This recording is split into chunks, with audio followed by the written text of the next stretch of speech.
এটা ফুরফুরা শরীফ, ওই যে এটা তোহা সিদ্দিকের বাড়ি, এটা প্লাস মুসাফিরখানা, এটা ছোট এসি মসজিদ, ওটার নাম এসি মসজিদ, ছোট গেটের সামনেই ফার্স্ট। আর ওই বিল্ডিংটাই আছে না, ওই জায়গায় তোহা সিদ্দিক ওখানে বসেন, ওই জায়গাটায়। হ্যাঁ, ওই বিল্ডিংয়ের নিচে হুজুর বসে, ওখানে মানুষের সঙ্গে দেখা সাক্ষাৎ করে। এই ডান দিকে আছে, এটা বড় মসজিদ, এই মসজিদে জামাত হয়, এখানে নামাজ পড়ে মানুষ।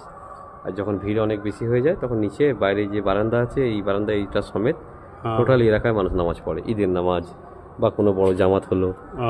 এই জায়গাটা একদম পুরো জায়গা উজুখানা, এই সামনে এগুলো উজুখানা, এখানে পানি যে আছে না রাখা টিনের তলে, এগুলো সব উজুখানা জায়গাগুলো।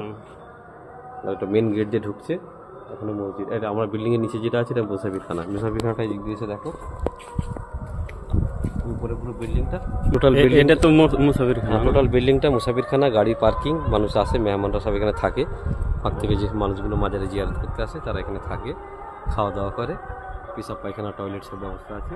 আর ওখানে মসজিদ, মেন মসজিদে নামাজ পড়ে। আর ওই দিকটা রান্না বান্না হয়, ওই যে কাঠের রাখা আছে ওই জায়গায় সব রান্না হয়, ওখানে রান্না করার কাঠ ছেলা আছে, লক্ষ্য করছো ওই কাঠ আছে সব, ওই জায়গাগুলোই রান্না করার জায়গা।